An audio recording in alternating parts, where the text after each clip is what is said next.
Buddy, to the Windy City Savage collaboration with Wyatt Wrestling.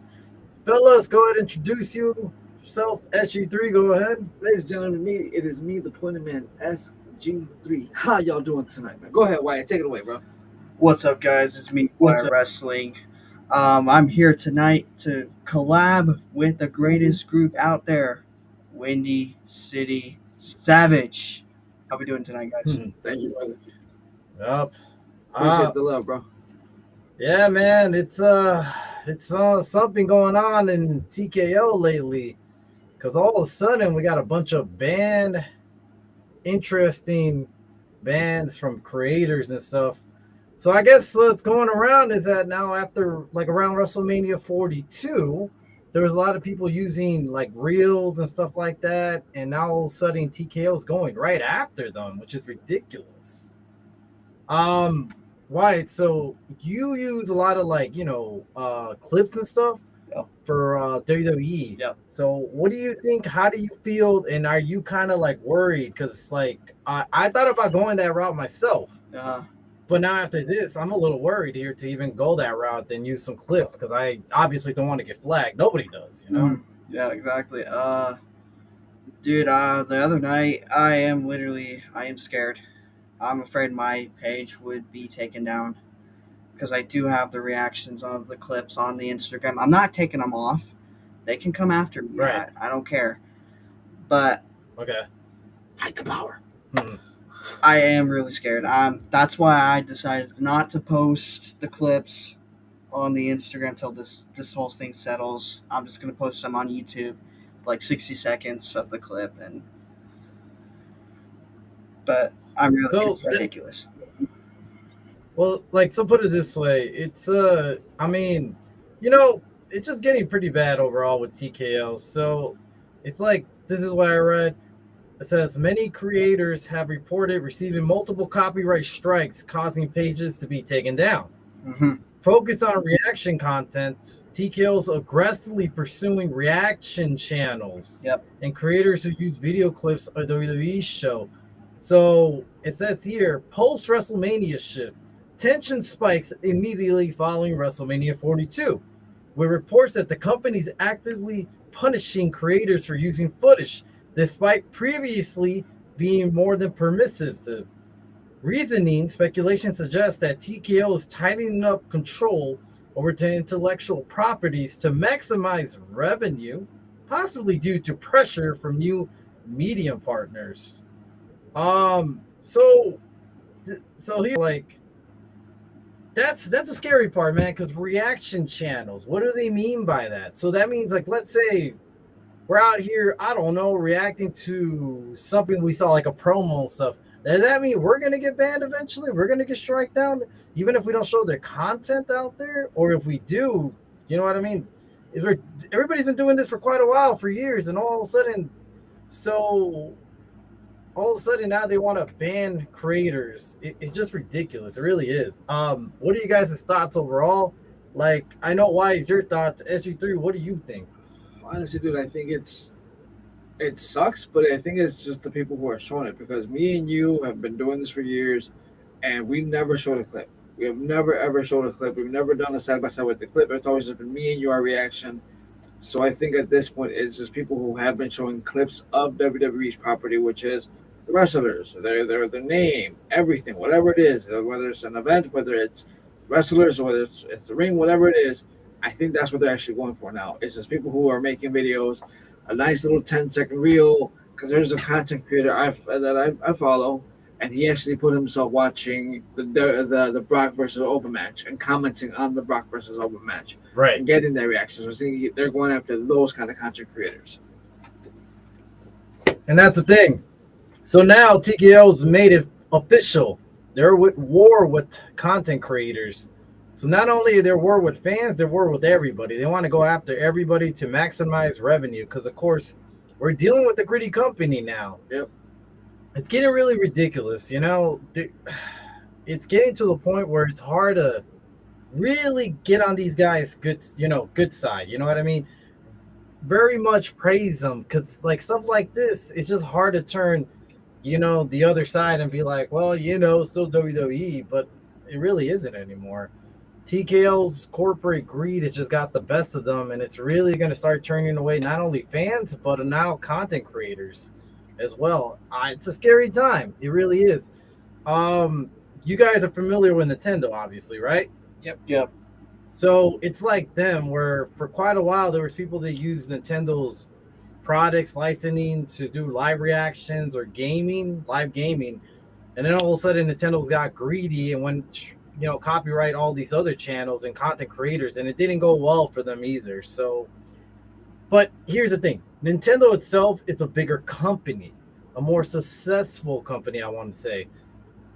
WWE's TKO, I can't really say that. Yes, they're breaking record profits and doing all this crazy stuff, but I just don't see them in that level. They're still too fresh. They're still too new. It's just a bad look. And it seems like every week we're getting a new low when it comes to their corporate greed. Honestly. Any other thoughts, guys? Because honestly, there's just so much to say here. Real quick, we got John Reyes Wrestling. What is good? What's up, brother? Yeah. Yeah. What's My up? Thank you for brother. joining. If you got something to say about this corporate greed, let us know, because honestly, it's Maybe ridiculous. We're okay with it. Yeah, honestly, it's fucking ridiculous. It's It horrible. is. So this being said, do you see this eventually backfiring on them, or do you see them pursuing it even harder and making it worse for us in the future?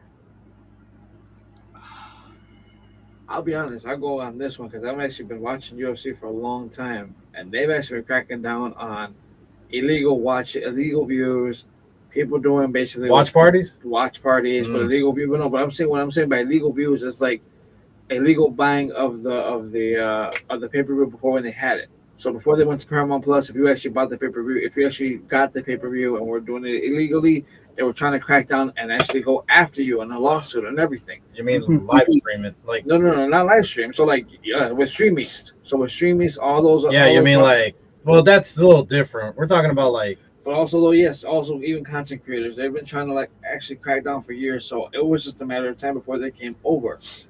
I can see this actually just going more aggressive than what they are right now. This is just the tip of the iceberg, and this is just a piece of the cake that we're not ready for. And if you have not been watching UFC, you don't know what's coming pretty soon. yeah, no, you're not wrong on that. Why? What do you think? Dude, literally, I'm not happy. I'm not happy with the way they're doing this. I hope we've seen this before. We've seen it before. Before a long time ago, we've seen it. They were coming after content creators and taking them down. Yeah, it has happened Now before. they're going aggressive. Now they're going way aggressive, and Yeah, because back then they did go after content creators, but it wasn't as bad. it was wasn't like, bad. nah, it was a few here and there flags, but I think eventually they kind of lightened up. Mm-hmm. And we saw, people using clips and stuff, but now that they're seeing that they're making revenue, obviously they want a part of the cake. So, Yep. You know what I think might happen? Like they're trying to make everything like some sort of program with them. I feel like eventually they're going to want these content creators to join their program and get on their level and pay them in order to use their clip. So we're at to pay probably like, I don't know, $50 a month type of fee in order to use unlimited clip of WWE, or maybe even to an extent we're allowed to use this much. I could see that happen because obviously they're going to go for like, how can we charge these guys, or how can we get a cut of their revenue? I just don't see this getting away that easy. We got a couple of comments. We got one from John Reyes Wrestling. What's up, folks? Next one, same guy, John Reyes Wrestling. Yeah, it's very much turned me off to getting into the shows lately. You can feel the low effort in spite of record financial success. Not a good feeling. It really isn't. No, it's just like, look, they're making a lot of money. They're doing budget cuts. They're getting greedy, and yet they're still going to the extreme. Now they're going to the little guys like us, and it's just not. It really isn't a good look. It's horrible, man. the more days go by, the weeks, and we're thinking, okay, it's been kind of quiet. We haven't heard anything bad from TKO. Next thing you know, bam, they come out with some bullshit like this. Yep.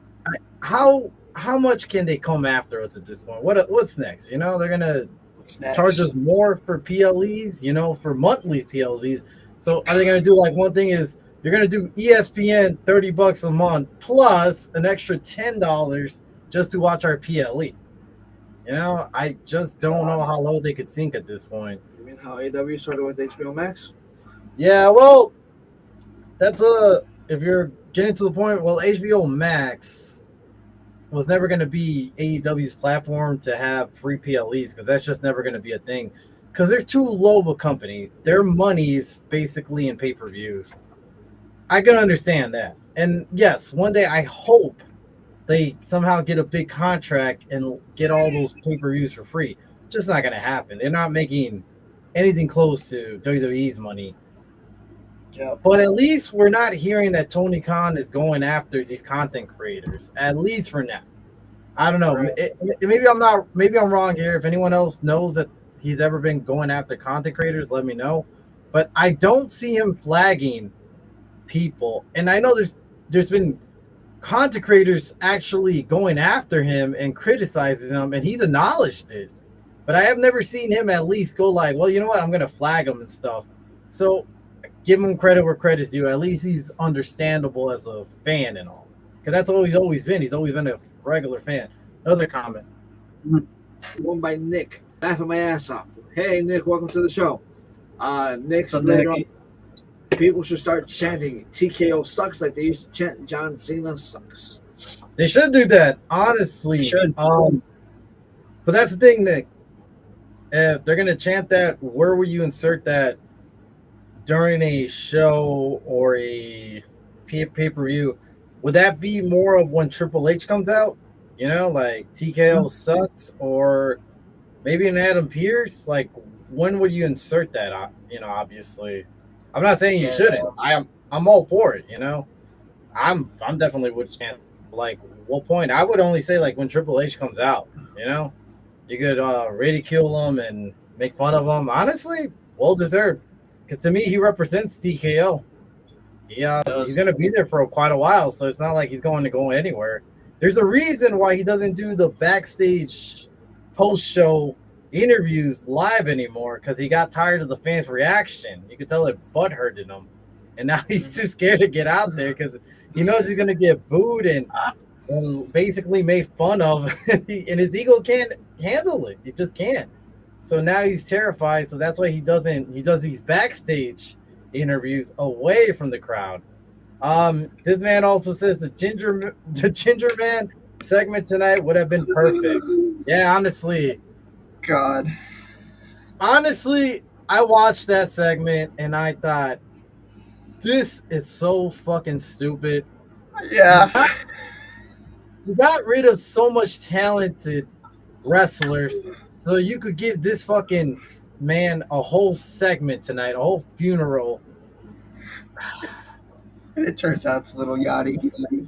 That's what made it worse for me. It's like, I didn't mind the funeral thing, but then it's like, God, you give this spot to a celebrity. You're paying this fucking man so much money to do what? Just attack Sami Zayn to get up? I'm like, gotta be fucking kidding me.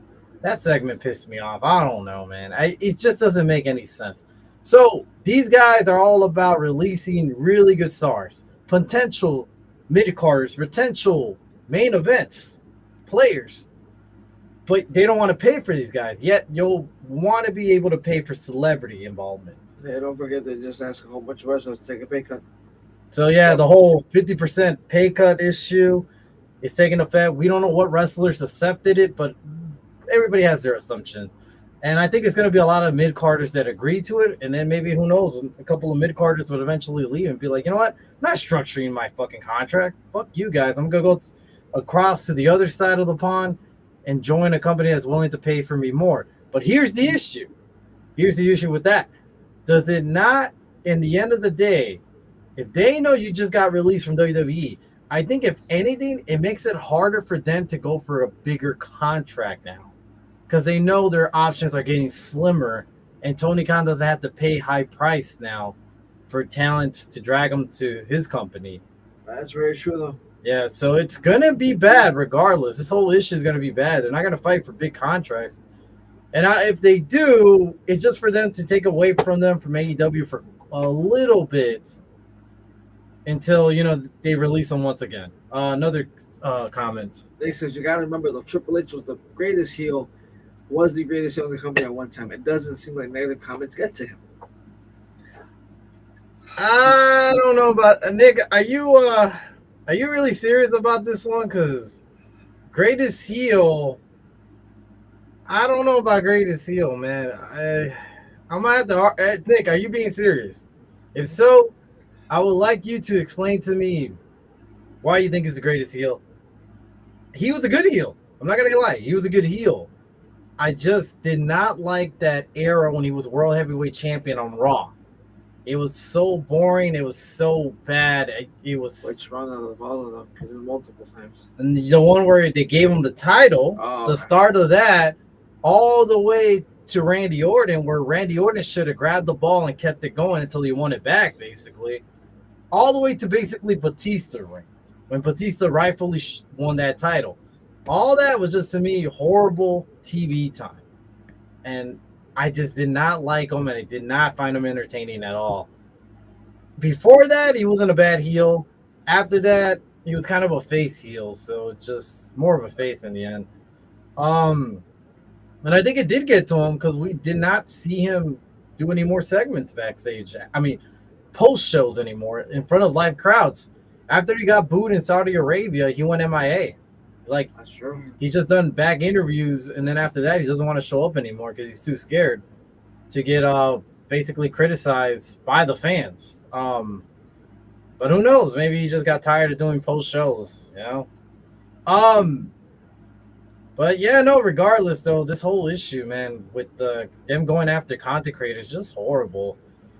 It's bad. It's gonna put off more content creators in the future coming in, because obviously, we got new, fresh guys coming in. I mean, we're just a year in. Ourselves. Wyatt, how long you been doing this for? A year. A year? And how do you you coming in just like us? You're not feeling so confident just like we are right now, because we don't want to get flagged. One little flag for us means the whole world, It does. Yeah, we don't have a team of outside lawyers to fight that case. We're little basically stream. So they came after us, it's going to hit us pretty hard, and it's going to put us off, and it's going to put off other people. They might not even want to do WWE content eventually if it gets even worse. Here's what I find stupid is the fact that me and Wyatt actually talked about this earlier today. Well, we did. Actually, yeah. It was yesterday. It was yesterday. We talked about it, and we basically Wyatt drove a point home where he said, basically said that that WWE doing what they're doing is going to turn people off, because as content creators, what we're doing is we are like showing up their product. We're actually honestly putting the product out there for free for people to see it on Instagram, YouTube, Twitch, anything. And it's like we can drive more butts to seats eventually, regardless. Because oh, dude, this is cool. That's how actually my girl's daughter got into it, because she started watching clips on TikTok. So those kind of things really do bring in people, and you're going to be killing your own, basically the seed that's being planted for you to grow into the next generation. I agree with that, honestly. WWE basically thinks we're competition to them now, and we're not. We're just basically attracting new audiences to watch the product. Yeah, honestly. So, why? Let me ask you something. Going forward, is this going to stop you from doing clips and stuff like that, or are you still going to pursue that until something happens, basically? I'm going to keep going. I'm just going to post on YouTube till this all settles down. On Instagram. Yeah, and I could see that. Yeah, hopefully nothing ever does happen to either one of us or anybody else. Because it just sucks. It really does. It's scary too. We got another comment. You guys dressed up like you're going to a rave from Jose Martinez _ 316. What up, Jose? We appreciate the comment. Thank you. Yep. Goodness Honestly, you're sakes, not wrong. Jose.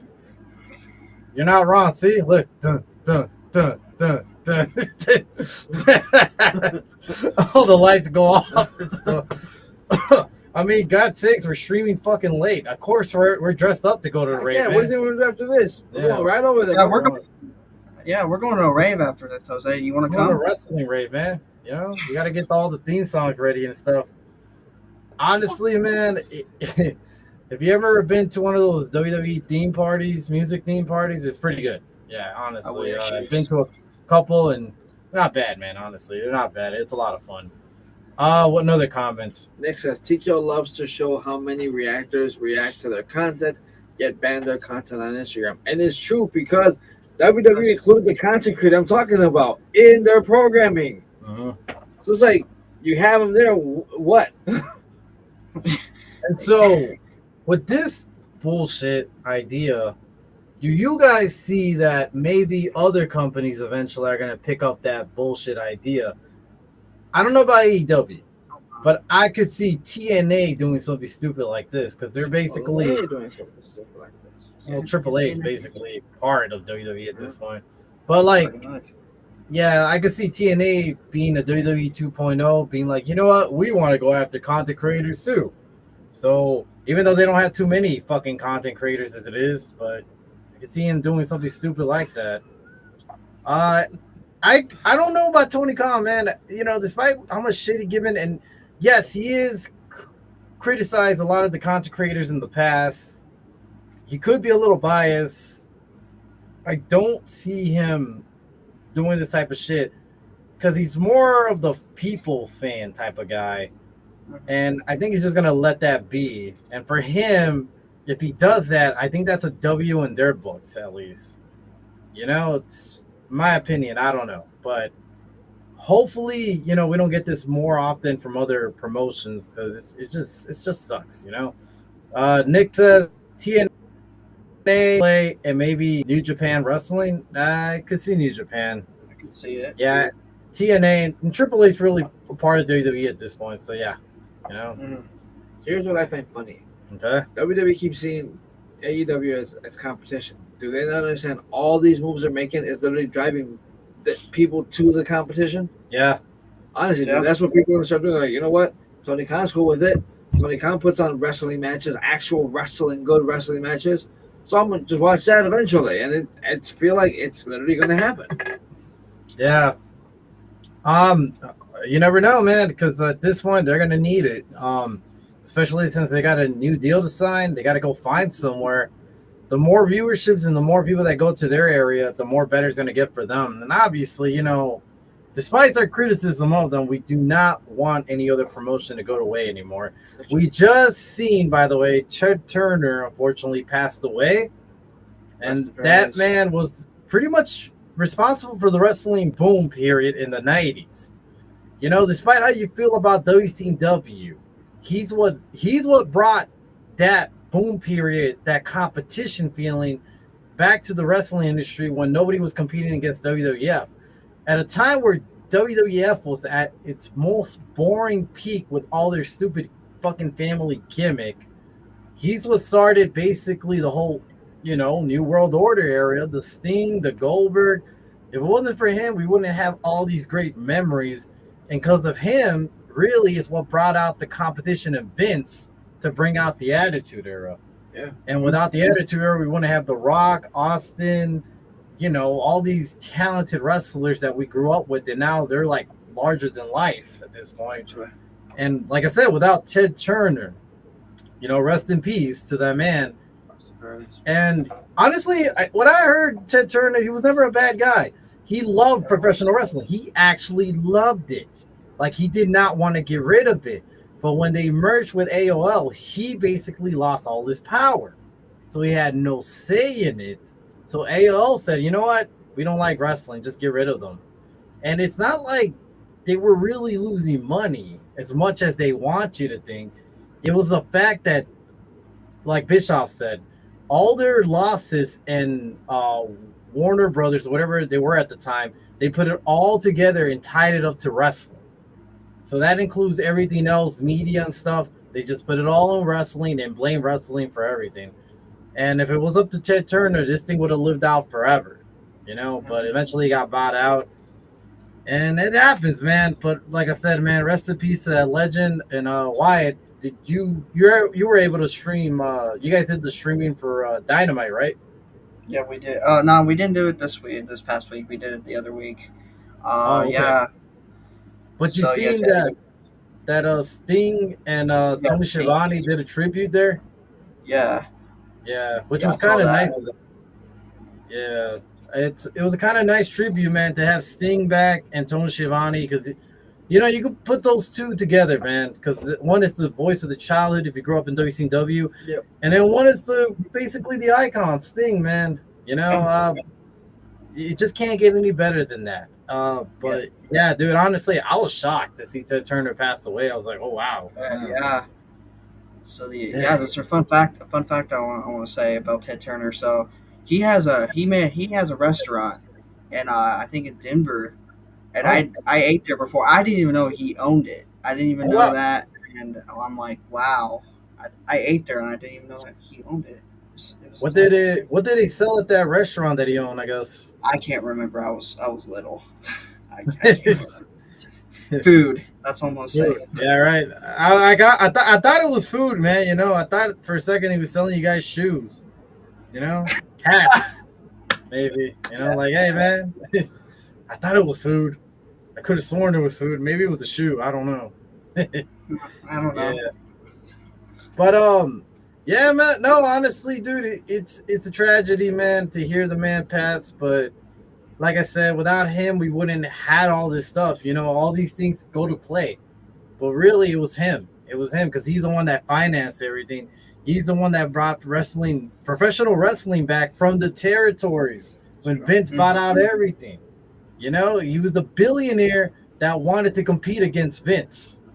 And like I said, had he not got bought out, WCW would have still stuck around to this day because the man was not willing to ever let it die. No matter how bad they were doing, he was ready to just see it all because he loved the sport. He really did. He never saw a problem with it. Bischoff said it himself. Hey, we need to sign Hogan. Let's do it. Let's do it. That's all he said. All right, let's do it. Every big name, let's sign him. Let's sign him. Now, was that a bad thing? Yes. Because in the end, yes, you don't want to sign every big wrestler. But at the end of the day, the man was willing to go to war with the best of the best. Mm-hmm. And for a while, they were beating them in the ratings. For 83 weeks straight. And For 82. Oh, yeah, 82 weeks straight. yeah. And to this day, we're never going to probably see that again, unfortunately. So not many people could say I was kicking fucking Vince McMahon's ass for this many weeks. Over a year. Yeah. Oh, yeah. I think it was more than a year. It's over a year because a week, so a year 52. Yeah. So, yeah, it's a week and a half and a year and a half. Yeah. Got a couple of comments. Nick says, I hear numbers are going up now because Roman is champ. Interesting. Nick says, congrats to Ted for bringing the fight to Vince, and congrats to Vince for making pro wrestling global. Okay. So, do you guys believe Roman is bringing out numbers? If so, I got to look into that because that's interesting. I can see it, though. I can see it. He was bringing the numbers. I can see it, honestly. Okay. So, with that being said, so let's talk about some rumors. We heard some rumors that supposedly Roman was going to go away for quite a while. You know, like, or he wasn't going to basically. So there was a big rumor that he was going to basically leave WWE and have a little disagreement because of those whole schedules. So I guess he was promoted to be at the live tours when they were going to go travel, basically across country. And so he got taken off. And a lot of people took it as, okay, he's going to be one of the guys in this whole budget cut to leave WWE because they're going to renegotiate his contract or make him work full time, and he's not going to want that. So some of that has been debunked, guys. So originally, he was never scheduled to be in that tour date. He was actually never talked about to it. So WWE made a mistake, promoted it without confirming with them. So there's nothing that's to that extent that that's true and all, like that he's willing, that they're talking about negotiating contracts and telling him you got to be a full-time wrestler. None of that's happening. So far it was just WWE's part where they made the mistake. So that's why they took off those dates later on, because he never confirmed that. That being said, though, now that he's not confirmed and he's not going to be there, how the hell that guy a title and now he's not going to be there even every other week? And it looks like he's missing a month and he's going to be the champion. Once again, we have a part-time champion holding the title. How is that good for ratings? How is that good for the business? I get it. He's Roman Reigns. He's a big name. I'm not saying he isn't. I just don't find the appeal of this sometimes. What do you think, Wyatt, of all this? Yeah, I agree. Why are we gonna have a champion who's not gonna be here every week? Roman Reigns is, one of the greatest of all time out there, but he's just such a part timer. I understand why he's a part timer, because he had cancer. He has to take it easy sometimes, but right. He needs to be there. I think he needs to be there every week. He's a champion, and like we see Cody every week. We saw Punk every week. We saw Punk. Yeah, we even saw Punk every week, and when he was champion. So I think Roman needs to be here. If he does leave, we'll see. I don't know. Yeah, I don't think he's ever gonna leave WWE because it's like, he's making too much money. $15 $15 million every freaking year. He's not going to Hollywood, guys. I'm sorry, but I gotta watch this Street Fighter movie, and I gotta see if his acting's even that good. Look, just because he's cousins with The Rock doesn't make him The Rock. Like I said, I gotta see if his acting's even on par, and if it is, okay, yeah, I could say okay, you could go to Hollywood. But I mean, he's already been in the industry, and he's only gotten a few roles. So I don't see him as the next Rock, man. I mean, we saw some wrestlers go that route. Orton, Miz, Austin, Triple H. Yeah. How many guys were successful? None of those. The only two guys, The Rock, Batista, and Cena. So like I said, not everybody's cut for Hollywood. You're making $15 million a year to do not much. I don't think he's ever going to go away from that. And anyone does, it's kind of stupid. That's a lot of fucking money. Yeah. And at this point, now that Brock's gone, that's his contract. He's basically taking the Brock Lesnar contract. So I don't think TKO is suffering because they just retired Brock Lesnar. And there's a lot of free money there. So I don't know. Plus, okay, so to the next question of Nick, congrats. That is true. In the end of the day, all that wouldn't happen. But Vince did make pro wrestling global. Because afterwards, after that era, after he basically, bought out WCW, everything went more bigger and better at this point. Yeah. And WWE's at a better position than it was back then. Even though we don't like this new era. In a way, yes, if it wasn't for all that, yeah. So, that being said, let me just say this real quick before we move on to the next comment there. It's been said that sources told Fightful Select that the day of mass releases, WWE approached numerous talents and asked them to take a pay cut, right, in order to remain to the company. And so, eventually later on, as 8-figure pay packages for TKO executives were revealed, and record high stocks were touted publicity. So meaning their stocks went high. WWE was tasked with shedding millions in payrolls over the last month or so by TKO sources. So with that being said, man, it just means that these executives are just going to get a bigger bonus by the end of the year. And they're releasing a lot of talents for that. So once again, they're saying, oh, we're in debt and we got to make tough decisions for their wallet, pretty much. Yeah. Pretty much. They got to have a bigger payday, man. It's just more corporate greed at its finest. Next question. Random question. Who from WCW is still active in pro wrestling today across any promotion? All right, guys, let's put our thinking hats. Anyone want to go first? Who? Dustin Reynolds. Dustin Reynolds. 7. Yeah, I know 7. Dustin Rhodes, obviously. So it's Dustin Rhodes. Dustin Well, he's not Rhodes. active. He's injured too. But I He's guess yeah, he's injured, still in the roster. but he's still wrestling. Yeah, So. when he gets better, I think he's out for like a year or two. Who's still wrestling? Interesting. Yeah, I didn't think about this. That's a nice question, Nick. Rey Mysterio. Rey Mysterio. There you go. Yeah.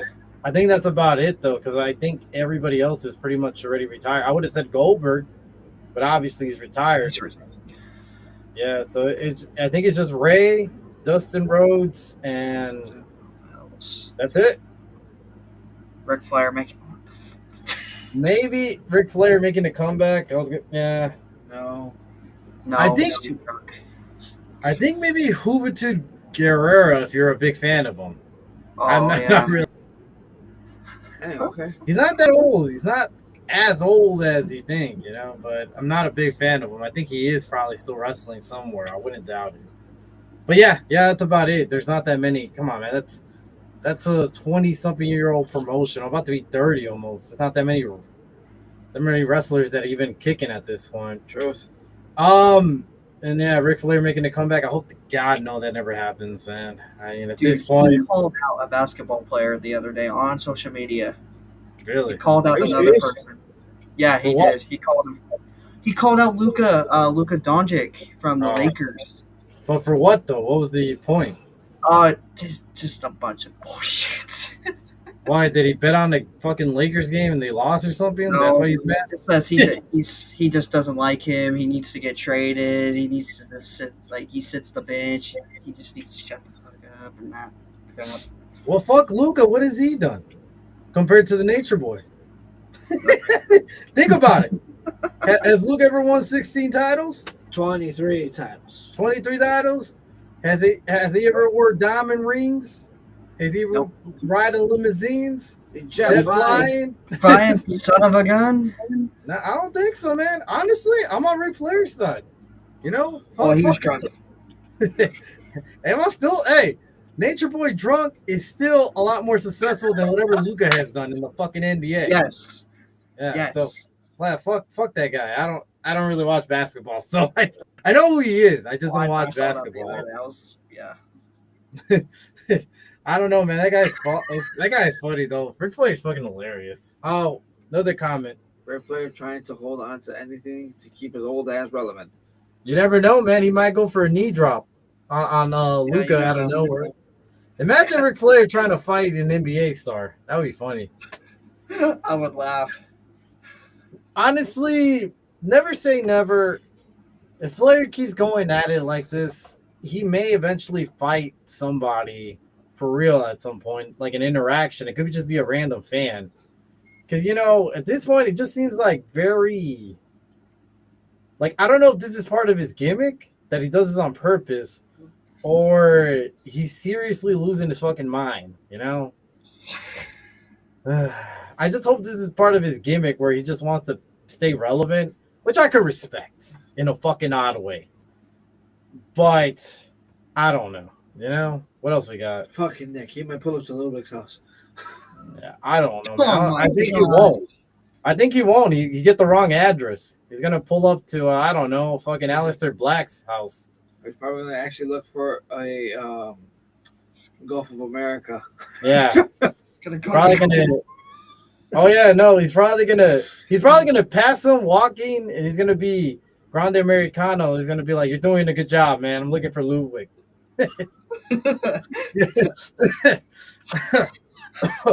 Yeah. Goes to the show on May 30th. Hey man, just wanted to let you know you're doing fantastic. Everyone here loves you. I'm looking for Ludwig though. Let me go find him. You see that son of a gun? You see him looking? Tell him the Nature Boy's looking for him, man. Woo! Woo! So yeah, honestly, man, that'd be some crazy shit. On to the next subject, man, and this one I'm actually excited for. I don't know about you, Wyatt. SG3, I'm sure you're excited. So we have a confirmation. It's official that Dark Side of the Ring is returning for season 7. That's a long fucking series, bro. But I'm happy because I really love this series. And we do have an episode list. So let me read that. We got TNA Wrestling and Jeff Jarrett 3-part special. 3-part special. That's crazy. So that's probably 3 episodes in total, which I'm good for actually. I think I would want to see this. Because that's a lot. That's a lot of content. And even in 3 episodes, I don't think they're gonna cover everything. There's so much controversy in TNA, so much history.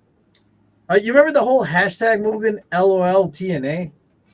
Like all the dumb shit they were doing, it's always LOL TNA. It was basically a fucking meme of its own. It really was. And then we got one of the one of the legends, Paul Orndorff. Wow. Gonna get an episode. Oh wow! This one also surprised me. Big Boss Man. What? Okay. That one's overdue. Yeah, that one's overdue, man. I like Big Boss Man. To me, he was truly one of the best heels because he would actually get heat. He won't be a fan favorite. He would actually want you to boo them. That's hard to do these days. It really is. Everyone cheered when Undertaker hung him up in the Hell in a Cell at WrestleMania. Yeah. Well, that I don't know, man. That never sit right. Just that image. And even as a kid, even as I got older, I'm like, I just kept the camera on him. That's what made it worse. Yeah, it was not even a good Hell in a Cell match. It was probably one of the worst. Missy Hyatt. I used to have a really big crush on her, so I'm definitely gonna watch this one. Be very interested. Probably take my shades off for that episode. We also got Necro Butcher versus Samoa Joe. Huh. Ooh. I don't know how that's gonna go down, but that's gonna be an episode. Zach Gowen. Oh my goodness, the one that wow. So that's gonna be interesting. I would want to watch an episode of that one, just because I don't know if you guys remember it, but he did make an appearance in AEW for that Battle Royal. He did. And he looked different, but he's still obviously, same character and all, which is gonna be interesting. Because I think he was never supposed to really be a wrestler in WWE. It just happened. Like, it was an accident that just, in the end, went right. And this one's going to be a sad one, I could tell. Rick Wilson, a.k.a. The Renegade. And if you guys don't know who The Renegade is, he was basically the Ultimate Warrior's ripoff in WCW. And he did die early, and I think it was, if I'm correct, it was suicide. Because right after his gimmick died, he eventually went to a depression. And so, like I said, this one's going to be a sad one, unfortunately. That's probably how they're going to end the whole series. Because obviously it's Dark Side of the Ring. It's going to be some happy moments. There's going to be some sad moments. Essentially. Yeah, so, and that's going to premiere. Season 7 will premiere on 7/7/26. So in July, we're looking forward to some episodes, honestly. I'm always pumped to see these series. I seen last season, and honestly, I'm excited, man. This is always that time of the year that I really look forward to. Any comments from you guys from all this? First, we got a comment from Nick. Does Pat Patterson have an episode? God, no. Thank God. I mean, look, man. Pat Patterson has a great mind for wrestling. No doubt about that. He has a really great mind. But there's a lot of shit behind a lot of scandals with him. And we already know the Ring Boy scandal and all the other stuff. And I don't think we have to cover none of that bullshit anymore. So, hey, if we get to the episode, well, I'll still watch. Because, like I said, they do. Dark Side of the Ring always does some great stuff. They do their homework. They interview a lot of people. Yeah. And honestly, they present it in such a beautiful way. I'm always pumped about it. So, yeah. Wyatt, any comments on any of this? Oh man, I'm excited for this. I'm surprised with the Big Boss Man. I really can't wait to watch that episode of the Big Boss Man. That's exciting. I love it. I love Dark Side of the Ring. Me too. I can't wait for them to talk about the hanging in the Hell in a Cell. I can't wait to see that. You think they're actually going to even talk about it, though? Yeah, I mean, it's Dark Side of the Ring. They gotta have to. It's Dude, if you think about it, they've done a lot of things with Undertaker, and how many times did they not show that specific clip of Bossman like this, hanging on the cell?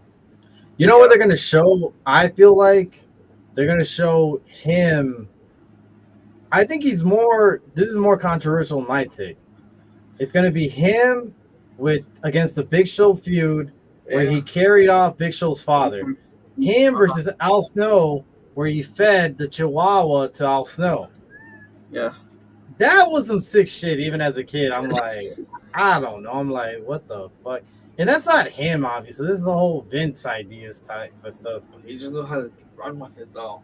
It was the perfect guy.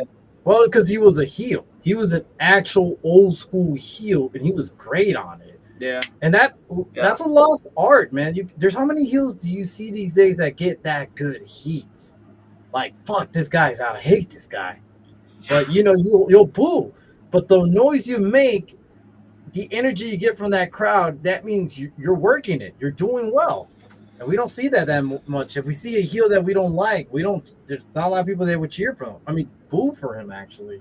Dominic Mysterio, I thought he was going to be that guy for this generation. But he's getting cheered now. Now he's getting cheered. That's the hardest part. It's still staying as a heel, not a favorite heel that we cheered, a heel that we booed. But another comment. Jose Martinez looking forward on the TNA episode. I am too. 3 parts. It's fucking crazy. 3 parts, and I guarantee you they're not going to cover everything. No, they're not. You can't. No, you can't. I can't wait for them to talk about how the 6-sided ring was 1 week, and then the next week is back to 4-sided. It was never back. So it started off 6, but then when Hogan came in, they said it was a stupid idea to have 6-sided ring, so they got rid of it, and since then they never brought it out ever again. So here's the one thing though, that a lot of fans hated Hogan for that, but a lot of wrestlers have said in the past that wrestle in that ring, it's a fucking hard ring to wrestle in because the style is different. It's not easy. AJ Styles has said it. Jeff Hardy has said it. The old TNA guys would say, you know what? It wasn't that bad. It actually was better for us. As fans, though, we did miss it. My idea was this. At least every year have one pay-per-view dedicated to the 6-side. Mm-hmm. And you can still do that. But I don't know why they haven't done it yet. Maybe it's just too expensive to get that ring out there again. Who knows?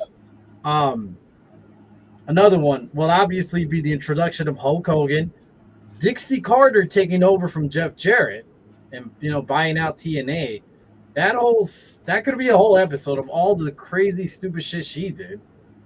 I don't know if you guys ever heard that story where WWE wanted Ric Flair for I forgot some Hall of Fame thing. Not his Hall of Fame, but some Hall of Fame induction thing. I think it was for the 4 Horsemen. And so eventually they reached out to TNA and asked Dixie, like, hey, we want Ric Flair in return. Who do you want from our side that isn't The Undertaker or John Cena? And Dixie had an option to get anybody else. Anybody. Imagine Randy Orton. Imagine Edge. Imagine, like any big names out there. And instead, she's like, well, I always like Christian, so let's get Christian back to TNA. And they did. And you could see on the face of Christian when he returned to TNA, he was pissed. Yeah, he was. He was super pissed because he did not want to be there. He felt like this was a stupid thing and it was beneath them. And he looked really angry during his promo. And it was just hilarious. Like, out of all the people you could have got some big names. Like, holy shit moment. You went with the safest bet. And the one that didn't want to be there. At the end. Yeah, the one that didn't want to be there in the end anyways. But I don't know. I always thought that was funny. There's so much shit that they did right, but yet there's more shit that they did wrong. Yeah.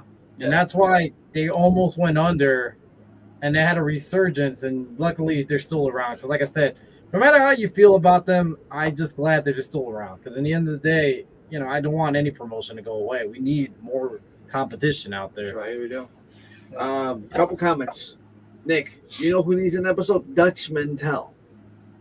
I would love to see that. I like Doug Mantel. I like his podcast. I like the way he thinks. I liked him back in the day as well. I would love to see that. Well, not just we the people. That's all you know him, fool. I'm talking about back in the day, man. Oh, back in the day. Yeah. So honestly, I would like to see a whole segment, a whole episode about him. And I mean, also, if you guys want to hear more from him, it's always follow his podcast. He does some good Yeah. shit out He there. really doesn't. Yeah, I like this stuff. We have another comment. Jose says, what sucks is that Dark Side of the Ring had a China episode and it got canceled because her family got uncomfortable for that episode. It does suck, Jose. It really does for fans. But at the same time, we do have to respect the wishes of their family, because in the end of the day, they're the ones who basically give us permission for a lot of this content. And if they didn't feel comfortable with it, unfortunately, it just wasn't meant to be. China hit rock bottom after WWE. That's why also. Well, let me just say this. Yeah, China had a lot of issues, and there's a lot of things she did that she kind of went left field on. And so, that being said, if you ever follow her career and and the stuff she said, the stuff she did, I could see why her family got uncomfortable, because in an episode all in one, and then eventually she killed herself. Yeah. It's not gonna be a good episode at all. And that's probably gonna be one of the saddest episodes to ever come about, because it just wasn't really a happy time for her. Pretty much the beginning of her career, but after WWE, it just was never a good period for her. She was always depressed. She was always sad. She struggled a lot with mental health. She did a lot of things that maybe she wanted to do, or maybe she didn't, but because of mental health, it just did not help her. I can see why the family pulled it. Honestly, I do, and I'm at to just side with the family. As fans, we would like to see it, but for the family wise, if I imagine if it was me and I had to watch it and I was part of the family, I would be like, damn, man, I can't do this. Like, it was a bad idea. So I didn't know that, actually. I might have to look that up just to see what season that would have fallen into, because that's the first time I'm hearing about it. I think that was the season after Owen Hart. Owen Hart. Yeah, that was the season after. I think that was like a season or two after Owen Hart. Was Owen Hart like season 2? Yeah. Yeah, I think it was season 2. Yeah. So like I said, man, I just gotta respect the family's wishes. And I mean, it's like, to kind of piggyback on what you're saying right now, is the truth. That's why you don't see Owen Hart. You don't see Owen Hart's name mentioned anywhere in WWE. Anywhere in WWE except for the AEW Owens Cup and all. I was saying, like, so you in Dark Side of the Ring, AEW, in those events, yes, but you'll never hear the words Owen Hart come out of WWE. Well, we know why, because Martha definitely has some animosity with WWE. And I don't blame her. I know we had that Hall of Fame induction of Mark Henry saying, please, Martha, please let Owen, get inducted to the Hall of Fame. And I get it. As fans, we want to see it. But if the family member doesn't feel comfortable with it, I'm also got to respect the fact that in the end of the day, we'll go we'll go with the family, in my eyes. Because they're the ones that live with the memories, live with the unfortunate moments. And they're the ones that are suffering in the end of the day, and it's hard for them. So, yeah. And not just that, but if you remember that night, dude, it was after the Owen Hart match. Austin versus Taker had a match. Taker could not stop looking at the spot where Owen fell. And you saw the fact that he just was not looking like he wanted to be there. He was pissed. Austin came in pissed. It wasn't pissed. I think it was more of sad. They were, but I mean, it was like they even said, like, a lot of people said the show should have stopped. It should not have continued after that happened. They were told they could leave, actually. They stuck around, actually, those guys. And it looked more like they were just, in the end, they didn't want to, they were sad to what just happened. And so there was a thing where the Undertaker looked at the wrong spot, because he looked at the spot that there was blood. I was actually from a hardcore match earlier. So he looked actually on the wrong spot, but he thought that was the spot where Owen passed. In reality, it was on the other side of the corner because there wasn't no blood.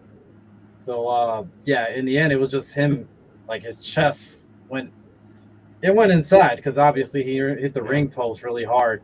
There was no blood. It was internal bleeding, which causes him to die eventually.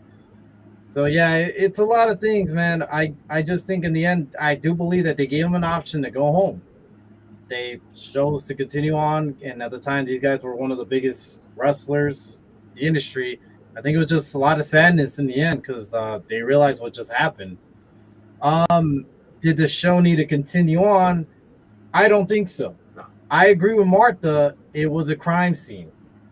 I don't think it should have continued on, and I really do think police did a bad job, as well as WWE in the end of the day. I mean, I just hope that never happens again. No. Yeah, so we just have to hope that we'll never have to experience another death in any type of promotion. We had some in the past, we've seen some. It's a bad thing, but it happens, man, and it just hopefully it doesn't happen again, like in this type of rate too. We got a couple comments. Jose, I said this twice, but I want to hear your opinion. Wendy, you think WWE should capitalize since the Michael Jackson movie was a success? What biopic should WWE do of? So Michael Jackson movie, I heard good things. I have not watched it. I do want to watch it. So if I had to pick a biopic of WWE, what should they do? I got two already. All right, how about you name them and I'm gonna go with mine afterwards. John Cena, Hulk Hogan. John Cena, Hulk Hogan, I could see. I would do Hulk Hogan because he was larger than life. I wouldn't do John Cena yet. I would go with Stone Cold Steve Austin. I can see that one too. I could see The Rock. Yeah. Who else would be there? I could even see Edge. Undertaker. I could see Edge because of his triumph return. He started off very little to eventually breaking his neck and never coming back. Not breaking his neck, but basically having an injury-ending career, and they've never able to come back to making his return to the Royal Rumble, having this moment. But obviously, right now he's in AEW, so we can't mention that. You know what would be one that if they somehow could come with terms with TNA, it would be great. Biopic. It would be Jeff Hardy. Mm-hmm. He started very young because, believe it or not, he was a jobber. Yeah. At the age of 15, he lied about his age to wrestle him and Matt. Matt was older, but he had to lie about his age, and he used to wrestle Scott Hall, and he used to job to Scott Hall, and Scott Hall used to beat the shit out of him until he found out about his age, felt bad, and gave him props. And this is how Jeff Hardy got respected in the industry. Eventually, he grew and grew, and obviously, dude, he was a lot of generations, basically superhero. I was a big fan of him growing up. He was. A lot of people I know who the hell Jeff Hardy is and all the crazy shit he's did. And when I say he makes a good biopic, is because he went through a lot of phases of his life, a lot of drugs, a lot of alcohol. He got better, got worse. Got better, got worse. Different promotions. Got better, got worse. Got better, got worse. Got better, got worse. Right now, he's been at his cleanliness, and it looks like he's in a good place now. Yeah. This is what he said. Now sobriety. Now he's full sobriety. He doesn't want to go back. And I'm hoping for Jeff for the best because in the end of the day, that is not an easy task. No. And especially as you get older. And you got to understand, man, maybe the guy's hurting because he went through a lot of damage to his body. Yeah. He's not, any younger anymore. And to me, I think that makes a perfect movie right there, because at some point, this guy was very over with the fans. He could have been bigger than John Cena. I can agree. I can see it. Yeah, he was champion during the time Cena was there, and he was selling more merch than John Cena did at some point. Mm-hmm. And like I said, he had a lot of potential. That's one of those what ifs, and also kind of like a little comeback in the end. In the end of the day, it's never too late. No matter how old you are, man, it's never too late to clean yourself up. So there's a lot of wrestlers, man, that could make a good biopic. I mean, obviously, I'm always going to be a little biased to Macho Man, but I have one more. Go ahead. Vince McMahon himself. I don't know about that, man. Not right now, man. Not Vince McMahon. I don't want to see someone shitting on another person. I don't want to see none of this kiss my ass club. I think all that stuff did not age well. In the end of the day, just looking back at it now, and the stuff that we know about Vince, I don't see it age well. What do you think, Wyatt? What was your pick, by the way? We can hear your picks. I have like I got 4 picks: Okay. Undertaker, Stone Cold, Randy I can see Orton, that. Okay, Randy Orton. and CM Punk. Okay, that's CM Punk. That would be nice too. Same thing. You know, you went away for wrestling, made it back. But obviously, you wouldn't be able to show the whole AEW stint, unfortunately. And which I think you should, because that's a whole important life. What else we got here? We got a couple comments. Nick, Jim Ross had 10 seconds to tell the crowd at home that Owen Hart has died. That is true. Mm-hmm. And honestly, dude, that's why, to me, I think Jim Ross is one of the best commentators ever. Like, to me, he's up there. He's my Mount Rushmore. He's my first guy on the list. Same. Because how do you find out that someone passed away and then you're going live in 5, 4, 3, and professional, the way he addressed it, the sadness in his eye too at the same time. I don't know, man, but like I applaud Jim Ross a lot because that is fucking difficult to do, and the way he did it, and you that's good. Honestly, that's just some good work, man. That's a good commentary right there, and that's just sad, you know, knowing that. And, you know, he was close to Owen, everybody was. I mean, you could saw it on the King's eyes when he came back because he went in there to help them, and he knew he passed. Yeah, you could tell the King knew because the way he came back, all like, and then he's like, the King told JR it's not looking good in there, and you could tell he got really white. It looked like he saw a ghost. Yeah. He's looked like he just saw a body fly away. It's unfortunate, man. That incident is just scary to think about, man. And you could only imagine what Owen Hart went through, how scary his last moments were, man. It's so sad. Dude, I will always respect Owen for what he said at the end, or what he was saying at the end. As he was falling, he told the ref, "Get out the way." Yeah, he said, "Move, get out the way." Literally, still cared for a life, even in his final moments. Like, dude, for me, the Owen Hart incident was one of the toughest things when we were growing up because it took the magic away from wrestling for a bit. Yeah, and for a long time for me because it's like I grew up. I was maybe 5 or 6 when that happened. So like for you to hear one day it's like you're good, and then the next day it's like he just died. Mm-hmm. And then you're trying to figure out what happened. We didn't have the internet back in the day. Yeah, Will hadn't come out, and it's like well, he died because he had an accident. Right. And it's like how did this happen? It's supposed to be fake. Exactly. You know, you're not supposed to believe it's real. Everything's supposed to be fake. Everything is scripted. You know who's gonna win. You know what's gonna happen. Everything's timed. Everything's perfectly done. Like there's like a bubble you have as a kid. Right. That's why you mimic the moves, you imitate everything, and then it's like when you hear someone die like that, it's like, wow. Exactly. No, yeah, it really is. Especially growing that up as, like you said, as a kid, you kind of, it hits you reality like, oh shit, like this is actually like this just happened, man. It's scary. It's sad. It's sad as a kid, and it's still sad as an adult. Honestly, it's sad to think about even more now that you have more of the concept of what he went through. That's right. And the fact that they wanted to have a midget that looked like the Blue Blazer coming down with Tim. And Owen said, no, I think this is a bad idea. They scrapped that part. So imagine that. You had 2 people falling. And one of them was going to get crushed to death. That's right. So, I don't know, man. I just think, I'm sure that guy, whoever that guy was that was supposed to fly with them, was happy that just never went about, and I'm sure he thinks about it to this day. What if I did go through with it? Yeah. What if I, eventually fell down with them? I don't know, man. Let's go to the next comment, though. I don't think TKO will ever read something like that happening again in today's WWE. Nope, not at all. And then Nick says, yes, SG3, we want Vince. No, we don't fucking want Vince. We don't need Vince. No, we don't need Vince. Nick, I hope you're not serious, man. We do not fucking need Vince. I do want him back. Fuck that guy, man. We don't need him. Oh my Honestly, gosh.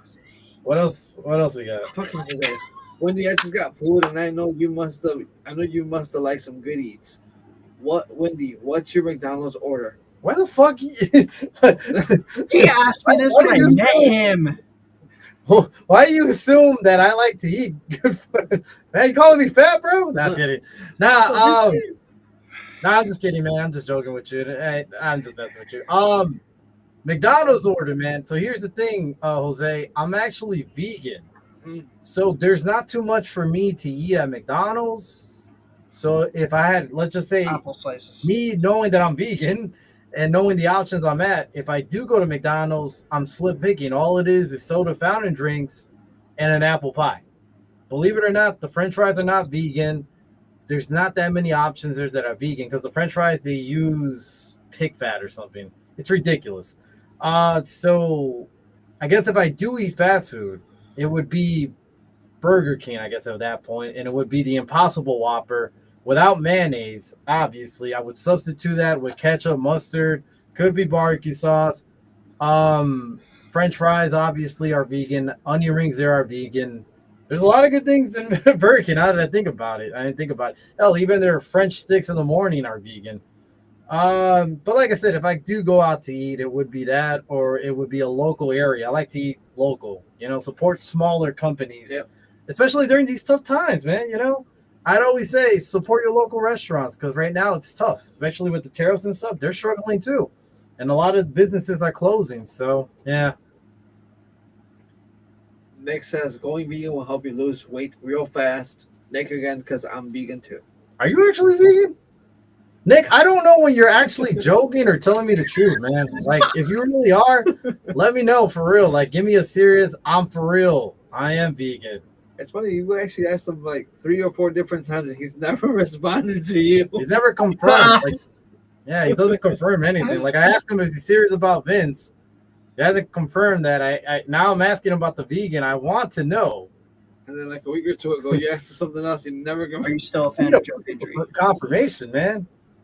Jeez, man. The only thing he actually confirmed was the fact that he is actually a Joe Henry fan. That's the only thing he's confirmed. That's the only thing he's confirmed. I guess you tell him, say his name. He's going to say, and it shall appear. Oh, hey, we got a confirmation. Oh, he did. I am for real for vegan. Okay, honestly, Nick, I did not know that. I'm actually really, that's actually made my day to know he's actually vegan. Okay. Awesome. Appreciate that, brother. All right, let me ask you, Nick, what do you eat?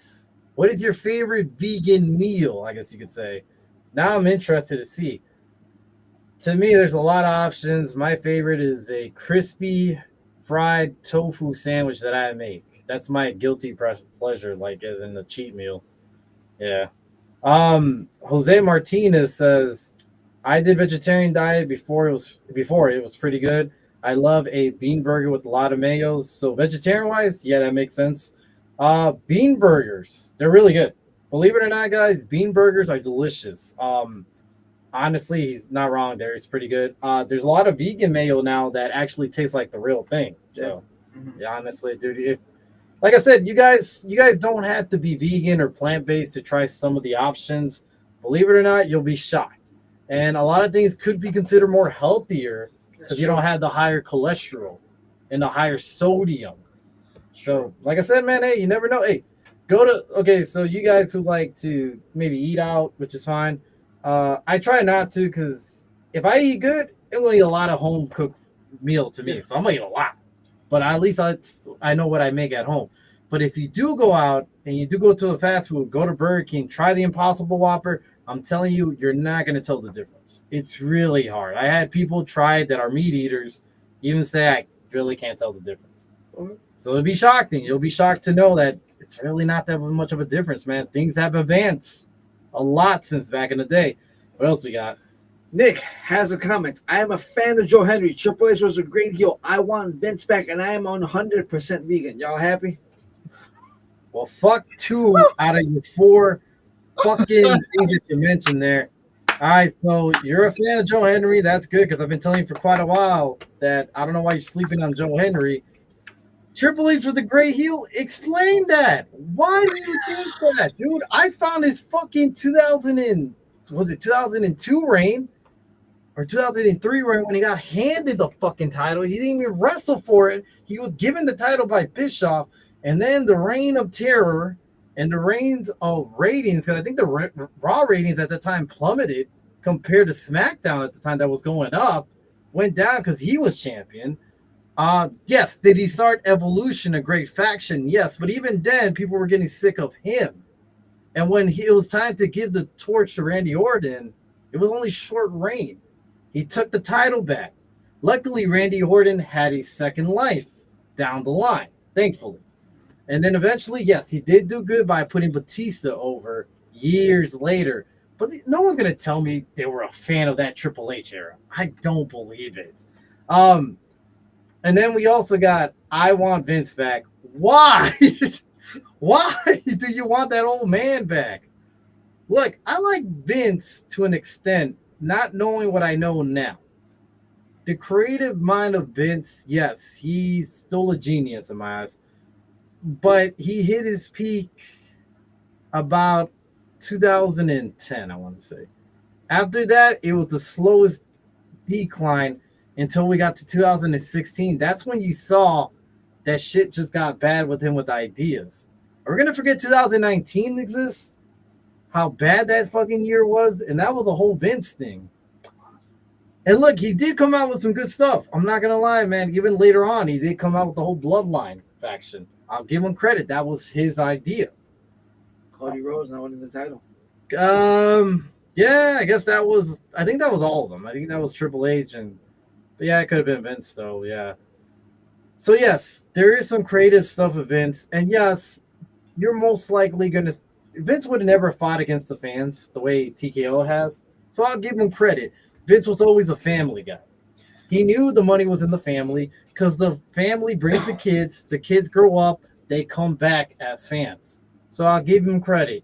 Vince was a smart businessman when it came to wrestling. TKO isn't. So I'll give him credit where credit's due. Yes. We're just never going to get him back, though. We'll never get him back. He could return to a wrestling company. It's just not going to be WWE, unfortunately. Yeah. What else we got? I know this man's going to go on a tirade. So I listened to Triple H promos. I felt it through my TV screen. I remember his promos with Seth, Batista, Roman. He did his part well. You know what, dude? I even remember his promos with Shawn Michaels. They weren't bad. They actually were pretty good. They're good, but I just don't think they were on that level, man. I don't know. Like, I'm not saying he was a bad heel.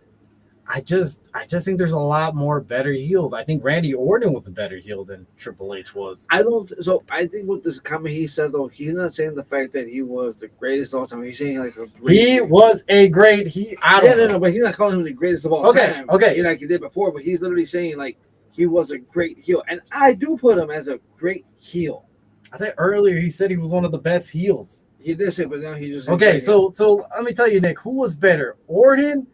Okay, how about you guys? Who was better? Everybody in the chat, everybody here. Who was a better heel? I'm gonna name you a couple of guys. All right, you can put them whatever order you want. We got Orton. We got the rated R superstar Edge in his prime. Chris Jericho when he was a heel. And Triple H. 4 guys on top of the list. If you guys want to add another heel to that list. But to me, I think they were the best heels, in my opinion. I could even consider CM Punk when he was a heel, a better heel at that point. Yep. The Straight Edge Society to me sold pretty well. I don't know. But what do you guys think? 09 Orton was still peak heel. I think he was the best heel in my opinion. He's just best in my eyes. I think afterwards it would be Edge. Edge against Cena was the greatest rivalry right there because he was a true heel. Yeah. Yeah. Why? What do you think? I put Orton, and then I'll put Edge, and then I'll put Triple H. Okay. And Chris Jericho. I'll put Chris Jericho and Triple H. I'm sorry, man. I just don't find him as entertaining, I guess, as some other people. I'm not saying he's bad. I do think he's good, but he's not going to be in my Mount Rushmores of heels. Okay, maybe top 10. I could see top 10. What do you guys? You guys put him in top 5? You cannot put him in top 5. Hell, even top 10, I got to argue because if you go way back in the day, I'm going Roddy Piper. Yeah, Roddy Piper. Macho Man, even as a heel, was a lot better to my eyes when he was against Hulk Hogan, the Mega Powers. There's just a lot, man. I don't know if I'll even put him top 10, but even then, I could stretch it and probably do put him. I could put him top 10. Maybe, I don't know. I just there's so much good heels out there. If we really start taking a look and going deep dive, it's debatable. Okay, what else we got? Because I know Nick is going a little crazy tonight. Vegan So against another vegan, huh? realistically, Triple H only booked following WrestleMania 40. The crazy Bloodline saga was all Vince. I respect that. I said he was a great heel at one point. So let me first go to that comment. Yes, I do respect Vince because, like I said, Bloodline Saga was all Vince. Triple H just closed the book. That's all it was. So yes, I do respect Vince for that. And like I said before, Vince was for the family. But also, we cannot deny Vince fucking shot himself in the foot by selling the company. Mm-hmm. Yeah, if it wasn't for that, he would still be around. Maybe. Backstage, he would still have some control. Maybe. But regardless, he shot himself in the foot when he sold it to TKO. And those fans would have been fucked. He thought this was the best way to keep himself in power, but instead it fucked him over. So lesson learned sometimes, man. The grass ain't really that green on the other side, and he learned that the hard way finally. I said he was a great heel at one point. The Rock is a heel. And Nick said maybe you have a bias towards Triple H because maybe he did something that made you hate everything about his work. His era that he was given the World Heavyweight title. Yes, I hated that fucking era. I think everybody did. Nick, you cannot tell me that was a great heel run. It was, to me, boring in a way, dude. Oh, you mean the one where he's won the title like this, smiling like, that he got a title, and ever since then, he screwed a lot of people over, bro. That's when he got the golden shovel. I did not enjoy Raw because of that. I watched SmackDown better. SmackDown was getting a lot better.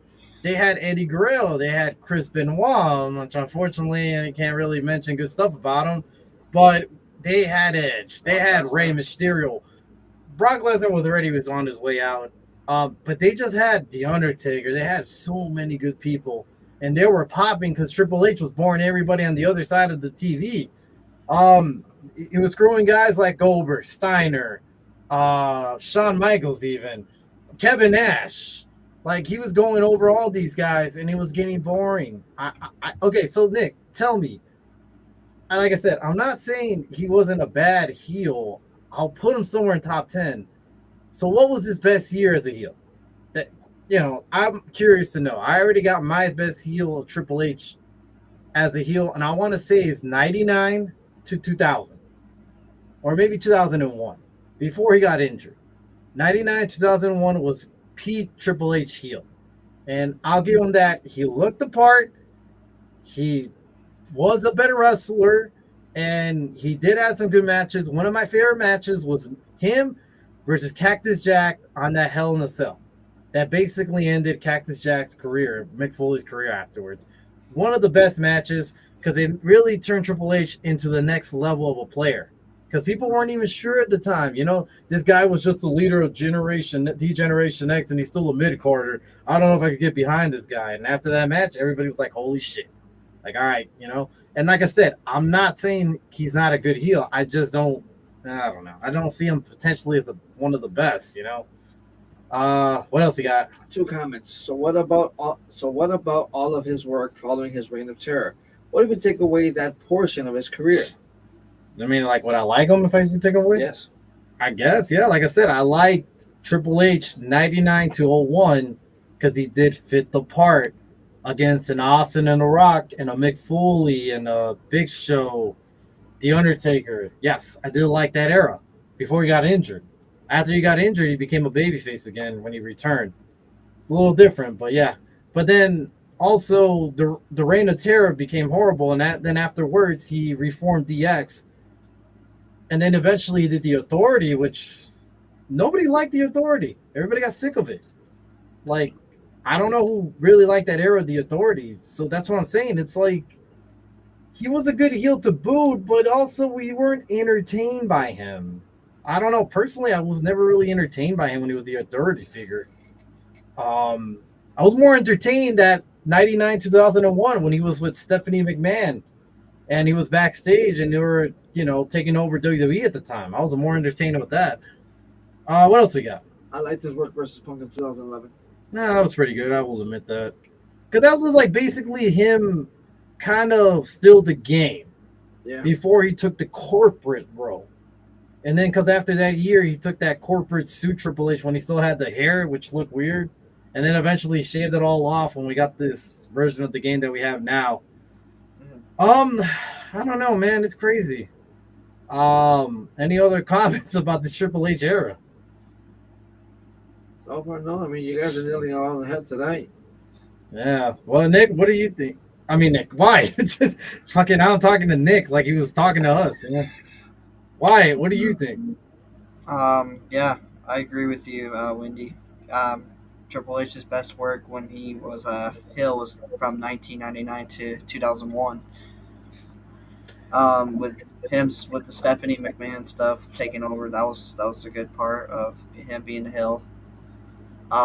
Doherty sucked. Yeah. But yeah, I'm gonna have to agree with Wendy. I'm not agreeing with Nick on this. I'm sorry, Nick.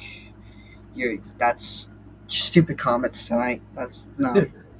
Well, look, Nick. I honestly I like arguing with you because you do bring up a lot of facts. So I give you credit, man. I'm gonna have to disagree to agree with you on this one. But hey, I like discussing with this guy because he does bring me good factual stuff. I'm gonna tell you something, Nick. You have not mentioned one of the best heels that I think you should, because you're a vegan.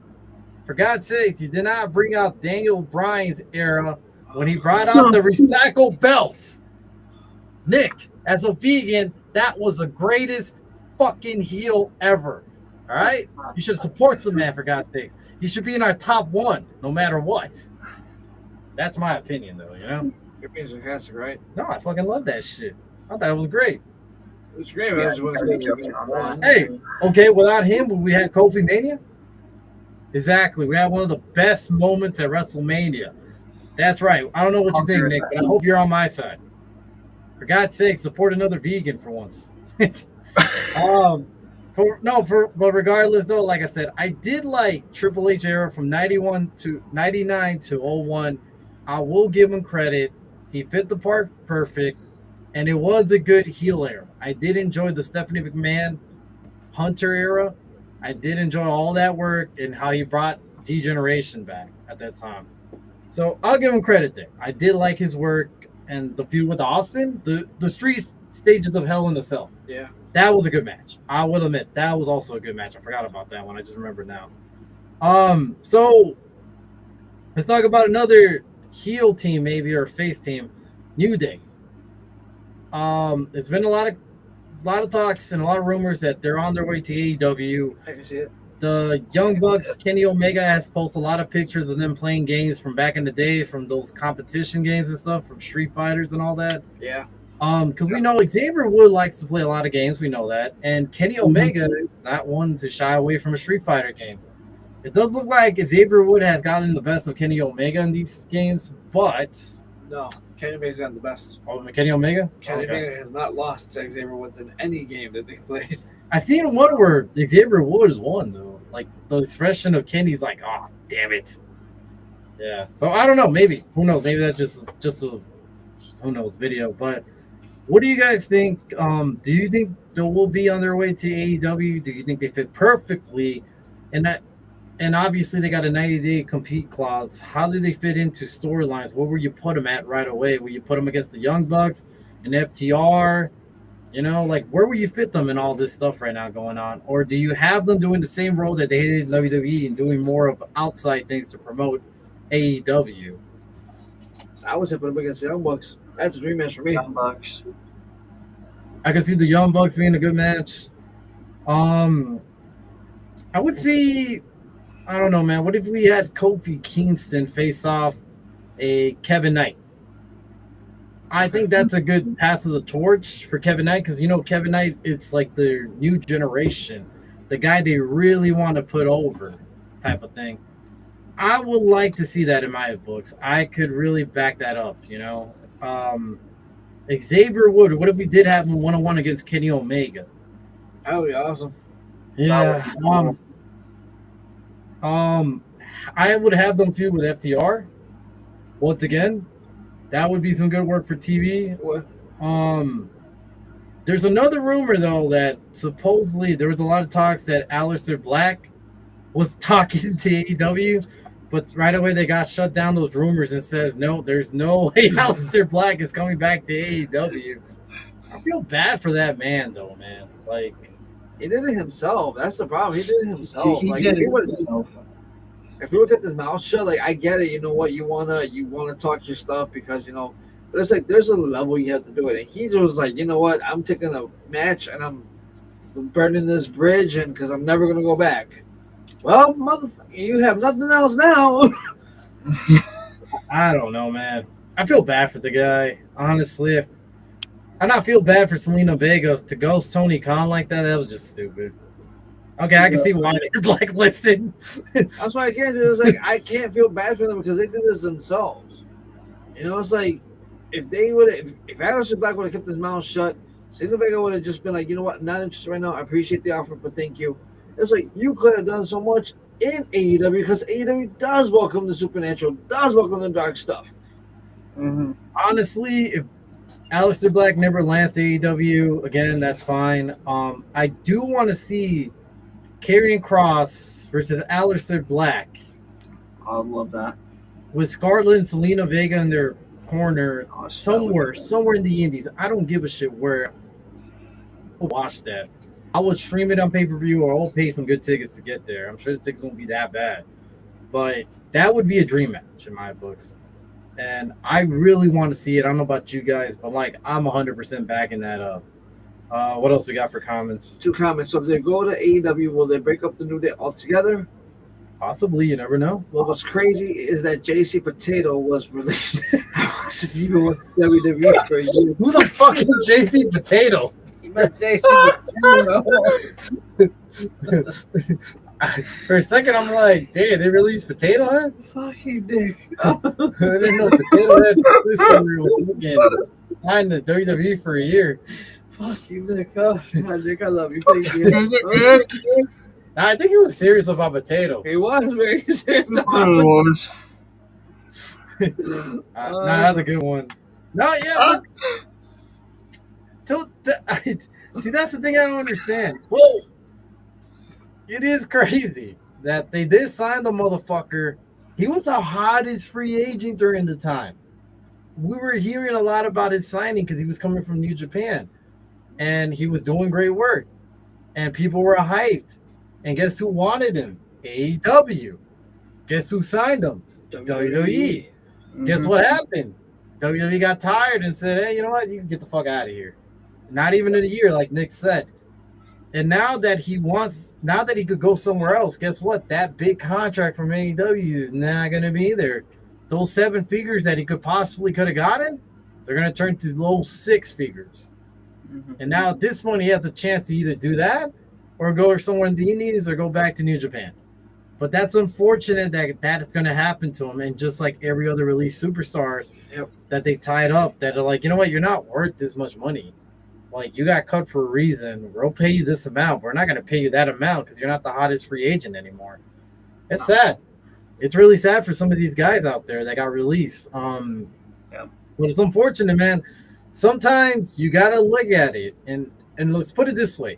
This goes for a lesson now for everybody out there that's going to become a free agent from another company. Think about it. You could go to WWE for the big times. That is every wrestler's dream. Every wrestler that says that that's not their dream at some point is a fucking liar. That is the big times. That is, the best of the best, the cream of the crop. And if you do sign, you have to understand now more than ever, there's a big risk that you're going to get cut early, or you're going to get your contract in half if you're not successful. Now think about that, where a lot of these wrestlers have to pay for their their Ubers, their planes, their hotels, their food, their gear, their gas. Car. If you're not a Seth Rollins, a fucking, what's his big name? Randy Orton, CM Punk, Roman Reigns, you're not going to get the stuff covered. You're going to pay everything out of pocket. All the top mid-carders pay out of pocket. Imagine that, and then imagine your pay cut in half. You can understand why some of these guys wanted to go. Yeah. Like, I'm not making enough money. Fuck this. I'm out. I'm out. I don't blame them. All right, what else we got? Kyrie Sane should go to the AEW to stick to the WWE. I would like to see that actually. Yeah. I could think she could have a lot of great matches out there with a lot of great people like Chris Statlander, Tony Storm, what's her name? The Spider. I forgot her name. What's her name? Nick, the fucking Wyatt. I keep calling you that, man. My bad, dude. Wyatt. What? What's that? The Toxic Spider. What's her name? Toxic The champion right now of AEW. I forgot her name. I'm drawing a blank. Do you know? Tekla? Tekla. There we go. Good match with Tekla. There's a lot of potential, a lot of great matches right there for her. I mean, Harley Cameron.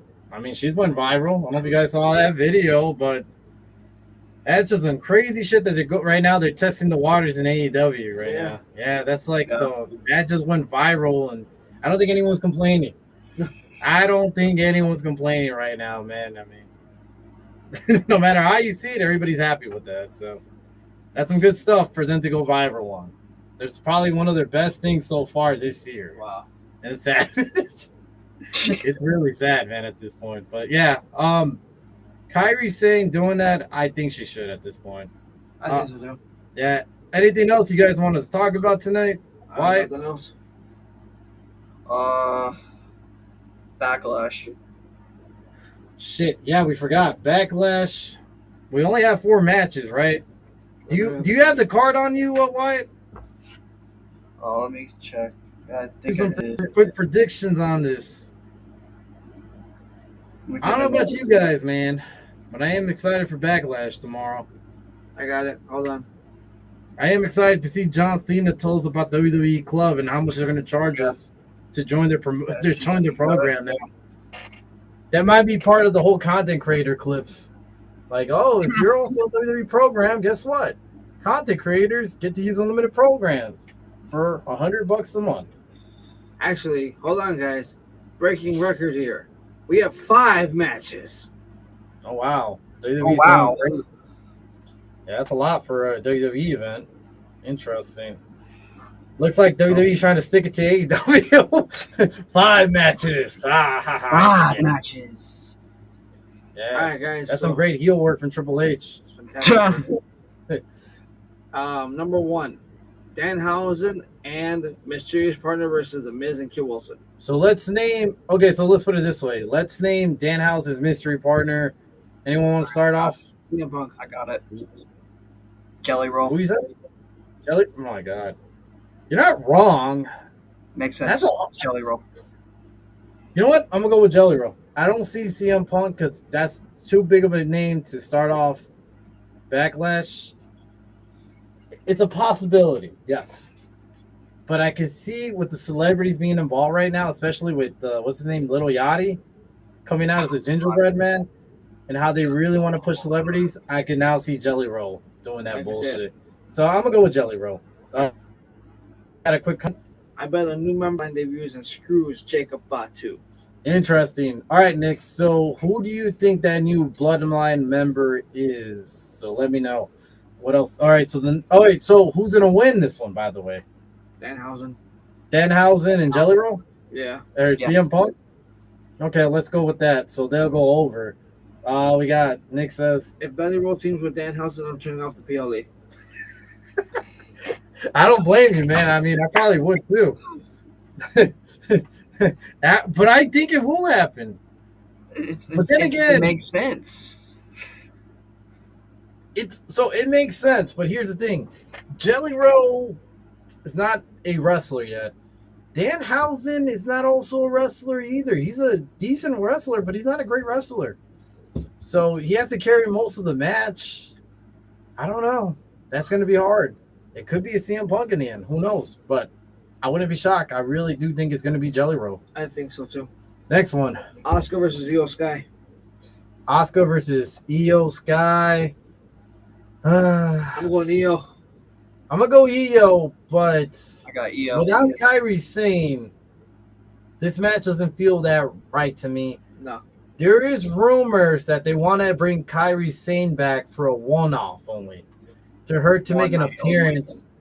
Yeah, one night only. To just make an appearance and screw Asuka over. That way she could just end the feud properly. which I'm not against, but I also just think it's stupid. I think so. Yeah, so we all got EO, and I don't know. I'm not as excited, but when I watch the match, I probably will get excited. Seth Rollins versus Braun Breaker. That's a good one. I'm gonna have to. I don't know, man. Let's read that quick comment real quick. Oscar versus Io should have been the Mania match. It should have been on the Mania. It should have been night one Mania match, and night one was struggling. Yeah, unfortunately, we got it on the Backlash, where it could have still been Kairi Sane in that night one. Yeah. All right, so guys, Seth versus Braun. Who you guys got? Braun. I got Braun Breaker. I think Bronson Reed comes back to help Braun Breaker. I'm gonna have to go with Braun because I feel like his momentum up. I don't think they want him to lose. They just did a video of him benching 405 pounds. Mm-hmm. But then here's my conflict though. You make Seth Rollins lose back-to-back pay-per-views when he's returned. Did he be there? Oh no, you're right. Yeah, he lost. He lost. So that's the thing. And his debut, his comeback, he's already gonna lose 2 PLEs. So I'm gonna go with this. I'm gonna go completely left. DQ finish. I can see that. I can see Bronson returning. Nobody wins. DQ. The feud continues on. I can see that. I can see it. I can see DQ. What else we got? U.S. Championship. To this, it's just triple threat. I don't think it's triple threat, but it's U.S. Championship. Trick Williams versus Sami Zayn. Where the fuck is the triple threat if it's I don't know. According to Forbes magazine, that's what it is. Why do you read out for Forbes magazine? It's a magazine, for God's fucking sakes. You not read for fucking what's that other one? Hey. Fightful. It's better than Wikipedia. Hey. Wikipedia was Forbes magazine, motherfucker. If I want to know someone's rich, I'll fucking read it from there, not WWE stuff. God damn it. Nick says Bronson Reed might be the next one released. Oh no, that ain't happening. I think these guys love Bronson Reed a lot, but if he gets injured one more time, I can see it. I can see it. Yeah. So you're not wrong for that one. They release what's his name? What's his name? I forgot. It'll come back to me later, but I wouldn't doubt it. Okay, so Trick Williams versus Sami Zayn. I know that's gonna happen. Who do you guys have? Trick. Whoop that Trick.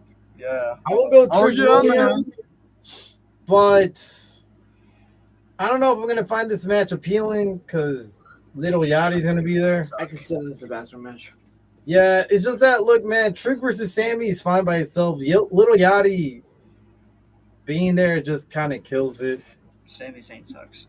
And then it's going to be like kind of a copy and paste of WrestleMania. So what's the difference now? Sammy's a heel, I guess. Jesus, right away. I hate Sami Zayn. Yeah, I mean, but that's the thing is a copy and paste. I don't think this match is going to be great. No, it's like something we saw already. So yeah, I don't know. This match is just going to suck. That's all I got to say with that. And the last one. Last but not least, well, we have Trick Williams. Last but not least, Roman versus Jacob Fatu. All gas, no brakes. Yeah, me. Or as you would say, all ass and no brakes. What will we go here, guys? You guys think Jacob Fatu gets the title? I would love to see it, but Roman. I love it.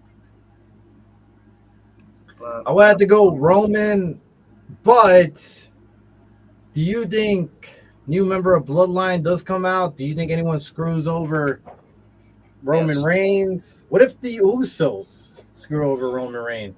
What if Jay and Jimmy, it was all part of their act to get Roman to trust them again? It's all business. Like they said in the interview, in the end of the day, this is family business, you know? They never said whose side they're really on, you know? I mean, yeah, they're trying to acknowledge the tribal chief in a way, but they're not really on his side, I feel like, some of the time. Because they also do mention how Jacob Fatu is a crazy man. They seen it. And we got some interactions between them, so you never know. They might be on Jacob Fatu's side in the end of the day, and we might get a new champion. Or do you think Roman just wins clean? I see Zillavatu debuting. And who would he align himself at that point with? Roman or with Jacob? Roman. Or what if Zillavatu comes out and just screws both over? Yeah, Doesn't align himself with anybody. Yeah. What else we got? Comments. And then Jacob was a leader with the Usos behind him, Bloodline 3.0. Laughing my ass. Well, Nick also says get Trick away from the annoying Yachty and Gingerbread Man. Yeah. 3.0. Okay, yeah. So I don't know, man. So you guys say clean finish? I feel like the Usos are gonna interfere on this one. Screw up. Are they gonna cost Jacob the title? Yeah. Yeah. I don't know, man. It just seems kind of a bad idea. Like, not saying from you guys if WWE did go that route. I kind of find it boring. Like Predictable. Like it's just predictable, stupid, doesn't fall in line with anything new. If they don't give us something good, I don't know. I just don't find this entertaining at all, this Backlash card. Because, like, we named the matches. Are you guys, like, do you guys find this going to be a good PLE? No. Do you find this a C average at least? Maybe? Maybe. That's the best. Best, maybe. I don't know. I think just think a C if we're lucky. Because a lot of these matches just don't make any sense, like, storyline wise anymore. Well, the only best match is going to be is Roman versus Jacob. That's the only best match that's going to be on that card. I think Asuka and Io could be good, but without the proper storyline, it does make it kind of dragged a little bit. So I don't know, man. I guess we just gotta wait and see tomorrow and see what happens in WWE Backlash tomorrow. But honestly, it's been a great stream with you, Wyatt. Like I said, we do appreciate having you here. So guys out there, remember, like, subscribe to the channel, hit the notification button. Also subscribe to Wyatt Wrestling. He does a lot of content out there, a lot of live reaction, a lot of watch-alongs and stuff. What else we got before? We got a bunch of... I forgot the PLE was this weekend. Me too. SmackDown tonight. I don't blame you for skipping SmackDown, man. I just wonder how the fuck I watch it too. Like, 3 hours of a fucking show is just too much for the dumbest shit ever, especially the Gingerbread Man episode today. Yeah, we waited 3 hours to watch a freaking Gingerbread Man come out of a freaking casket and just, I'm not gonna lie. So, real quick, to talk about WWE using AI, we saw that in effect. The whole you saw how stupid the whole Gingerbread Man stuff was, where they were like giving memories and they see the Gingerbread Man with Trick and Yachty and taking pictures and stuff. I thought, this is AI at its finest, man. This seems like something we could have done. We should be doing that, man. We should have the Gingerbread on the podcast one day. I'm actually gonna make an AI with the Gingerbread Man. I'm gonna do it. Nick says, let's hope Joe Henry makes an appearance on Backlash. Logan Paul. This is the most I've seen Nick actually promote Joe Henry. Times are changing. Honestly, man, let's just hope Backlash is good tomorrow. Let's hope for the best, guys. Like I said, thank you for joining us, man. I know it's late, but I really do appreciate all the comments out there. Shout out to you guys in the comments, Nick, Jose. We do appreciate you guys. We'll see you guys next time.